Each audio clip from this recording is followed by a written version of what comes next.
man ta'allama al-Qur'ana aw 'allamahu aw kama qala an-nabi sallallahu alaihi wasallam.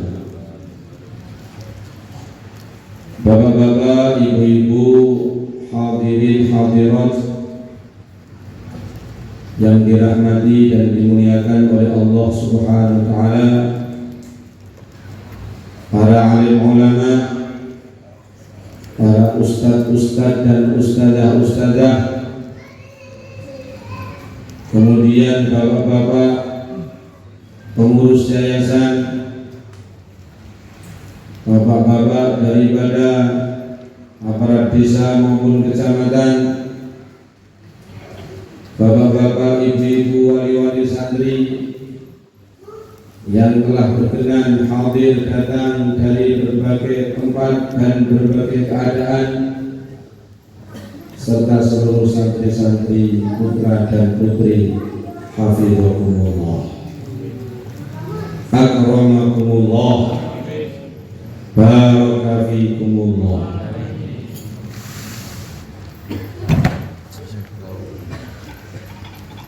Di pagi dan siang hari ini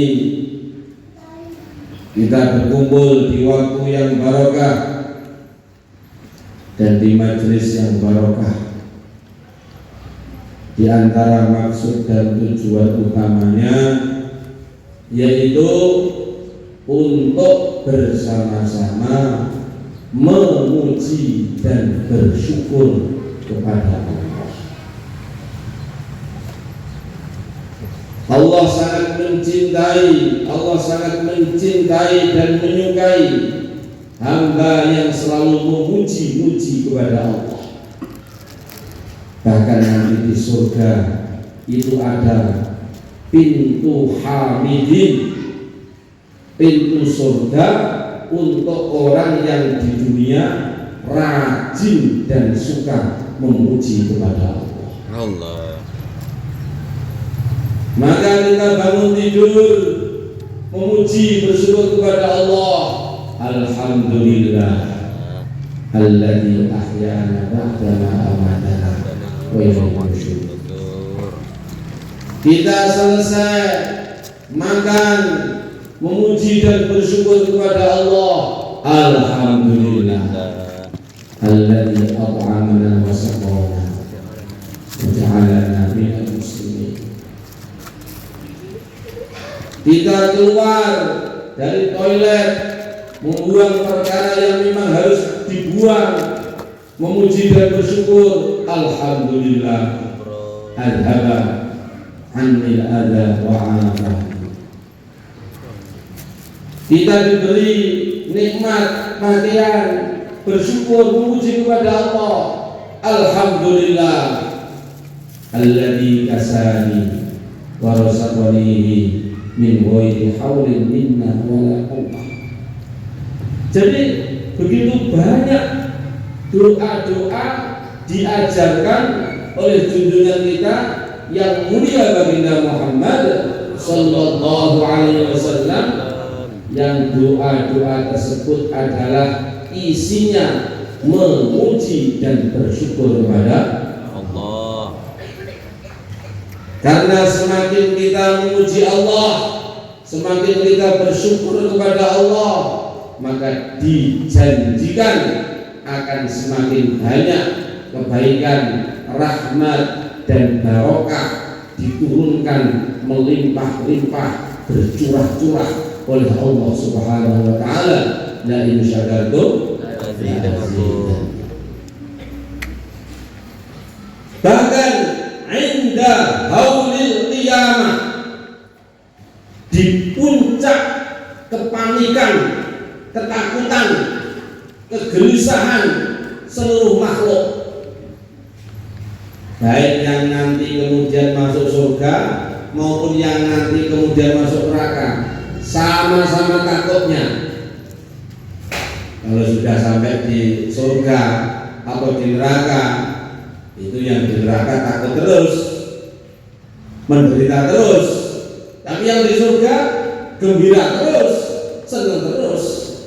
Tetapi sebelum itu semuanya baik yang calon surga calon neraka sama-sama takutnya Allah, yaitu ketika di padang mahsyar haulil qiyamah, matahari didekatkan sehingga keringat bercucuran membanjir, keringat sampai mata kaki, sampai lutut, sampai perut, sampai janggut. Bayangkan, saking begitu menakutkannya keadaan di mahsyar, uratan khufatan, semuanya itu dalam keadaan telanjang bulat, telanjang kaki. Semua laki-laki wanita telanjang bulat, saking takutnya tidak peduli, lupa sibuk dengan dirinya masing-masing. Allah. Coba kalau sekarang ada orang telanjang, semua akan melihat orang telanjang tadi. Tapi di mahsyar nanti bukan hanya ada, semuanya tanpa kecuali telanjang bulat, tetapi tidak ada yang peduli karena saling begitu menakutkannya keadaan di hari itu. Allah.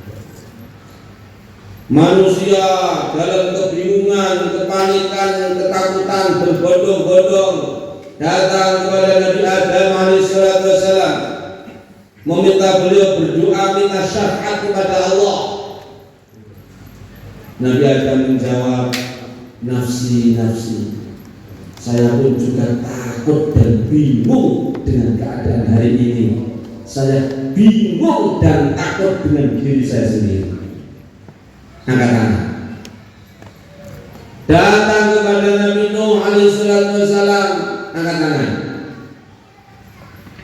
Datang kepada Nabi Ibrahim alaihissalam, kepada Nabi Musa, kepada Nabi Isa alaihissalam, semuanya angkat tangan.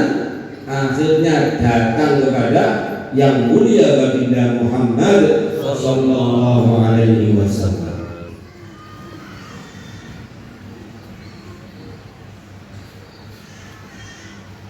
Maka baginda Nabi menjawab, ana laha, ini memang bagian saya. Allah. Itulah hari di mana Nabi diberi keistimewaan syafaatul uzma, mensyafaati seluruh makhluk termasuk para nabi, para rasul yang lain. Lalu bagaimana? Bagaimana Nabi memberikan syafaat itu? Maka diceritakan baginda Nabi itu sujud kepada Allah, lalu memuji-muji Allah, memuji-muji Allah dengan puji-pujian yang begitu indah, belum pernah sebelumnya dan tidak akan pernah sesudahnya. Jadi baginda Nabi Sallallahu Alaihi Wasallam memberi syafaat kepada makhluk seluruh manusia, yaitu dengan cara memuji-muji Allah. Sehingga Allah berfirman, ya Muhammad, irfa' ra'sak, sal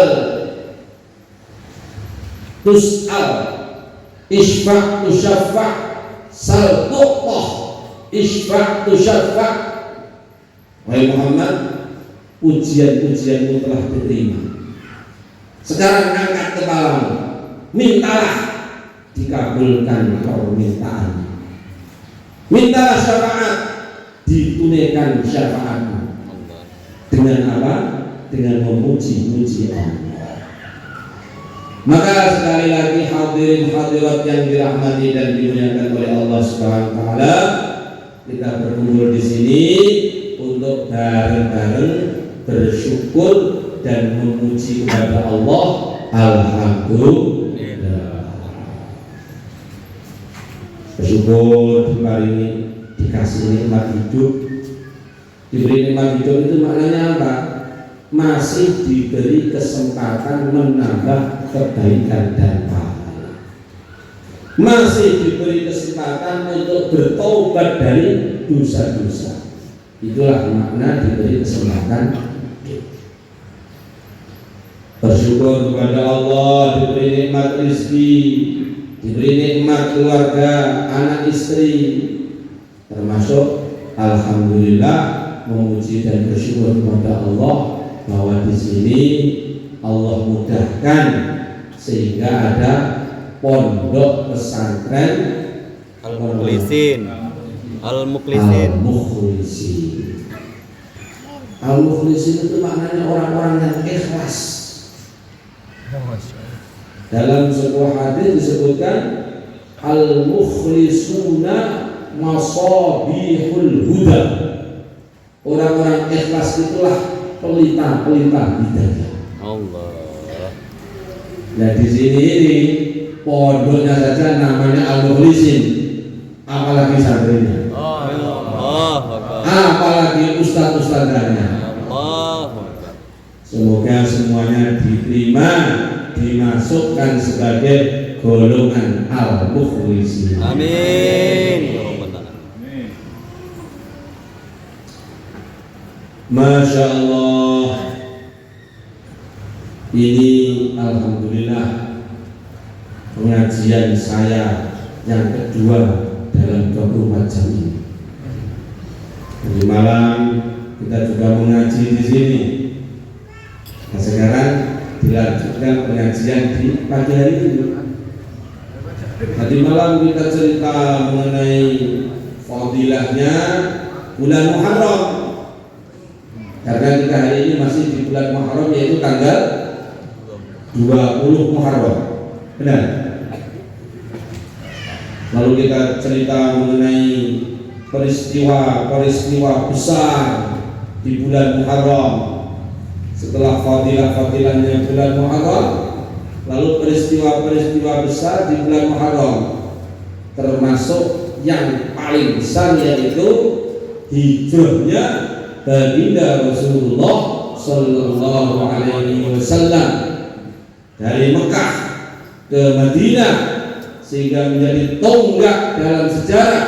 Setelah hijrah tadi, cikal bakal wujudnya masyarakat Madinah yang oleh Allah akhirnya dijadikan sebab menjadi sebab tersebarnya agama di seluruh alam, sampai ke Indonesia, sampai ke Sumatera, sampai ke Riau, sampai ke Indragiri, sampai ke Belias.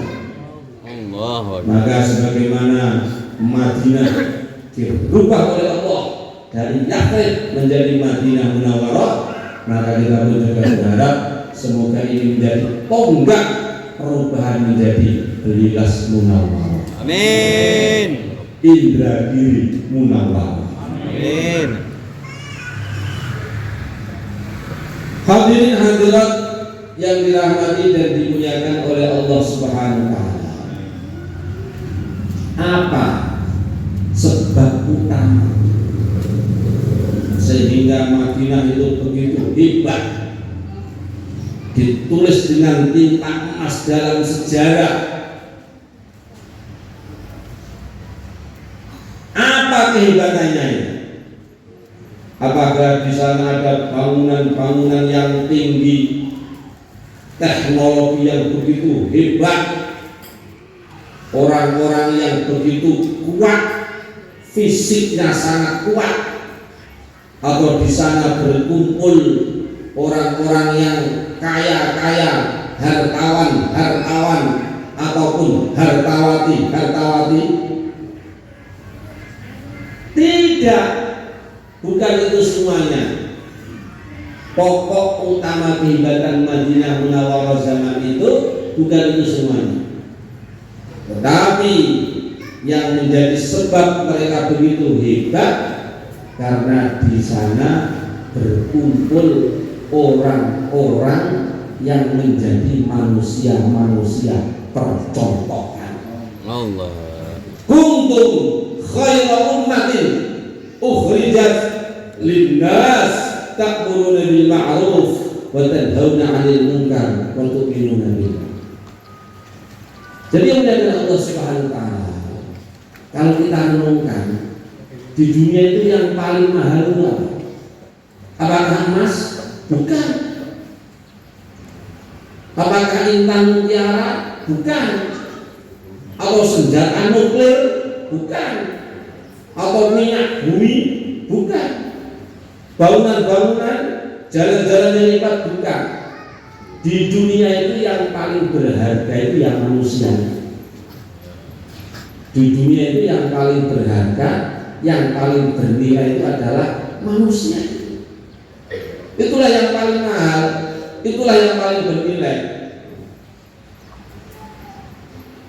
Makanya dikatakan Allah Subhanahu wa taala, baginda Nabi sallallahu alaihi wasallam meneruskan kerja dan usaha para nabi-nabi sebelumnya, itu dikirim diantar ke muka bumi itu bukan untuk mencetak barang-barang, memproduksi benda-benda, tetapi untuk mencetak manusia-manusia yang berkualitas, manusia-manusia yang percontohan, manusia-manusia yang akan merubah dunia ini sehingga dipenuhi dengan kebaikan-kebaikan. Dan itulah yang dahulu terjadi di Madinah Al-Munawwarah. Makanya dari Allah Subhanahu wa taala, dari Madinah Al-Munawwarah Allah bangkitkan Sayyidina Abu Bakar As-Siddiq radhiyallahu ta'ala anhu, Sayyidina Umar bin Khattab radhiyallahu ta'ala anhu, Sayyidina Utsman bin Affan radhiyallahu ta'ala anhu, Sayyidina Ali bin Abi Thalib karramallahu wajhah wa radhiyallahu anhu, Sayyidina Bilal bin Rabah, Sayyidina Zaid bin Thabit, Sayyidina Khalid bin Walid Asadullah Al-Ghalib, Sayyidina Abdullah bin Zubair radhiyallahu ta'ala anhuma, dan bintang-bintang hidayah yang lain. Makanya Allah Subhanahu wa taala, kita pun juga bermohon kepada Allah, semoga dari tempat ini Allah bangkitkan bintang-bintang sebagaimana bintang-bintangnya para sahabat. Amin. Ini walaupun ngantuk-ngantuk kecil-kecil ini, kita betul-betul bermohon kepada Allah, dari mereka Allah bangkitkan orang seperti Sayyidina Abu Bakar, seperti Sayyidina Umar, seperti Sayyidina Utsman, seperti Sayyidina Ali, seperti para sahabat yang lain. Amin Allahumma amin. Dan kata Allah Subhanahu wa taala, Sayyidina Abu Bakar As-Siddiq radhiyallahu ta'ala anhu, orang yang baginda Nabi bersabda, seumpama imannya seluruh manusia diletakkan di sisi timbangan, kumpul jadi satu, imannya Abu Bakar di sisi timbangan yang lain, tentu sisi timbangan imannya Abu Bakar lebih berat mengalahkan iman seluruh manusia yang lain. Allah. Coba ya. Masya Allah. Yang dengan Allah Subhanahu wa taala, orang itu kalau ditasbih, diajak kebaikan, itu mikir-mikir. Apalagi zaman itu belum ada orang Islam. Bagi Nabi dakwah, ngajak orang masuk Islam, mikir-mikir. Ya biasanya begitu itu. Tetapi untuk Sayyidina Abu Bakar itu tidak, diajak langsung membenarkan, langsung yakin, langsung berangkat. Allah. Sehingga baginda Nabi bersabda, "Ma da'atu ahadan illa walahu kabwatun illa Abu Bakr." Saya ini tidak pernah ngajak orang dakwah kepada orang kecuali mikir-mikir dulu. Seperti orang berilas, orang pelalawan yang berhasil. Mikir, ya enggak. Tapi kalau saya Abu Bakar itu diajak itu tidak pernah mikir, ya langsung berangkat. Allah. Maka mulai saat itulah beliau mendapatkan gelar As-Siddiq, orang yang sangat sungguh-sungguh di dalam iman dan yakin. Ya dengan Allah Subhanahu wa taala dan Sayyidina Abu Bakar itu subhanallah. Untuk apapun urusan kebaikan itu tidak mau kalah. Tidak mau kalah. Urusan uang kadang kalah biasa. Urusan harta kadang kalah tenang saja. Tapi kalau urusan kebaikan itu tidak pernah mau kalah.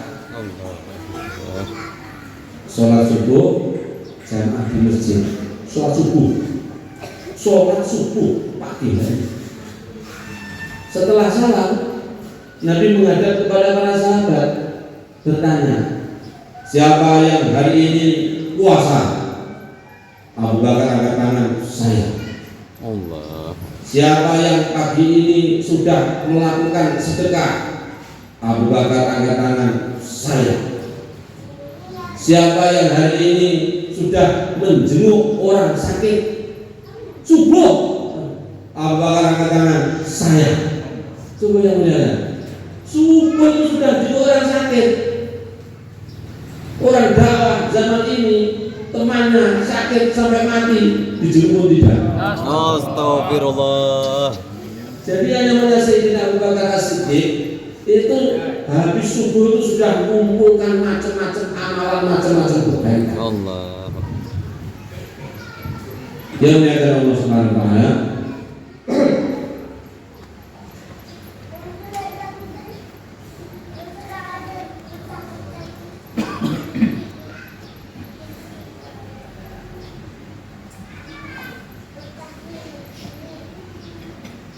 Suatu ketika Sayyidina Abu Bakar itu berjalan dengan seorang kawannya.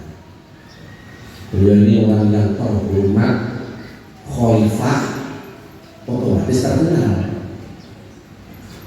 Maka begitu beliau berjalan itu, setiap ketemu orang, karena beliau ini orang terkenal, selalu orang itu lebih dulu mengucapkan salam. Assalamualaikum wahai Abu Bakar. Dijawab waalaikumsalam. Bertemu orang lagi, assalamualaikum wahai Abu Bakar. Dijawab waalaikumsalam. Setiap ketemu orang, selalu orang tadi lebih dahulu mengucapkan salam. Maka tiba-tiba Sayyidina Abu Bakar itu mengatakan kepada kawan yang menyertainya berjalan itu, bagaimana ini? Hari ini kita kalah terus dalam kebaikan. Loh, bagaimana kok kalah terus? Bagaimana tidak kalah?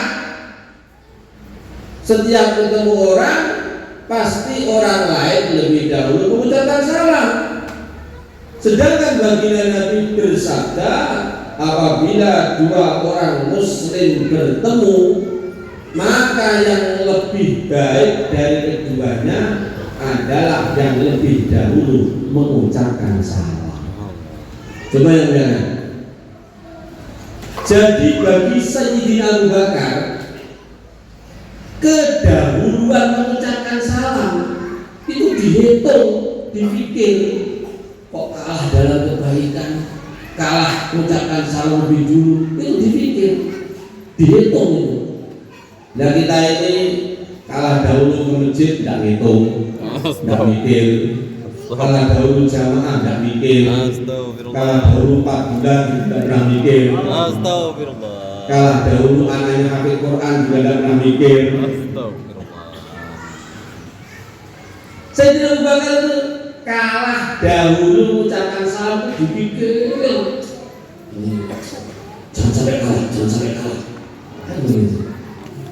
Jadi betapa beliau itu sangat teliti, sangat hitung-hitungan kalau urusan pahala, urusan kebaikan.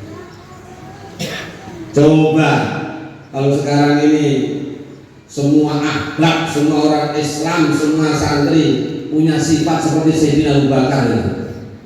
Tidak ada itu orang ke masjid dijaulai, itu tidak ada. Yang ada menjaulai orang lain. Allah. Tidak ada santri dioprak-oprak ke masjid itu, tidak ada. Masjid sudah penuh sebelum ada dikumandangkan. Ayat musibdi dua nahai. Sayyidina Abu Bakar itulah orang yang punya semboyan. Bagaimana agama boleh berkurang sedangkan saya Abu Bakar masih hidup. Allah. Maka yang dikatakan Allah Subhanahu wa taala, orang-orang seperti Abu Bakar itulah yang kita harapkan Allah bangkitkan dari pesantren kita. Amin. Di pesantren ini lahir Abu Bakar dari kampungnya masing-masing. Dan Allah Subhanahu wa taala Sayyidina Umar bin Khattab radhiyallahu taala anhu yang dikatakan bahkan setan itu takut mendekat kepada Sayyidina Umar. Allah. Jadi kalau Sayyidina Umar berjalan ke barat, setan lari ke timur. Sayyidina Umar berjalan ke utara, setan lari ke selatan. Saking kuatnya iman dan takwanya Sayyidina Umar. Masya Allah. Menjadi khalifah, mimpin negeri yang luasnya itu sepertiga dunia. Dapat kiriman surat dari panglima yang dikirim di Palestina, Sayyidina Abu Ubaidah bin Jarrah radhiyallahu ta'ala. Suratnya itu berisi, wahai Amirul Mukminin, kami minta engkau datang ke negeri Palestina karena negeri Palestina ini sesudah kami taklukkan, pimpinan di sana tidak mau menyerahkan kunci pintu negerinya kecuali langsung kepada engkau, yaitu Amirul Mukminin Umar bin Khattab radhiyallahu ta'ala. Maka Sayyidina Umar itu bertanya, loh kenapa? Kenapa harus saya? Dijawab, karena memang seperti itu. Di dalam kitab suci mereka itu tertulis bahwa nanti yang menerima kunci penaklukan negeri Palestina dari orang-orang Islam adalah orang yang sifatnya demikian, dan itu adalah sifat-sifat engkau, wahai Amirul Mukminin. Dan inilah maksudnya pesantren, pabrik untuk memproduksi sebanyak-banyaknya manusia percontohan, sebagaimana dahulu di Madinah baginda Nabi membuat pabrik bukan untuk memproduksi benda-benda, tetapi mencetak, memproduksi para sahabat manusia percontohan yang akhirnya menyebar dan menyebarkan kebaikan-kebaikan di seluruh dunia, di seluruh alam. Insyaallah. Oleh karena itu kita semuanya mesti bagaimana bantu mikirkan bagaimana pondok kita ini tambah hari tambah berkembang, tambah hari tambah makmur, tambah hari tambah banyak kebaikan-kebaikan dan keberkahannya. Insyaallah. Minimalnya itu bantu doa. Minimalnya bantu doa.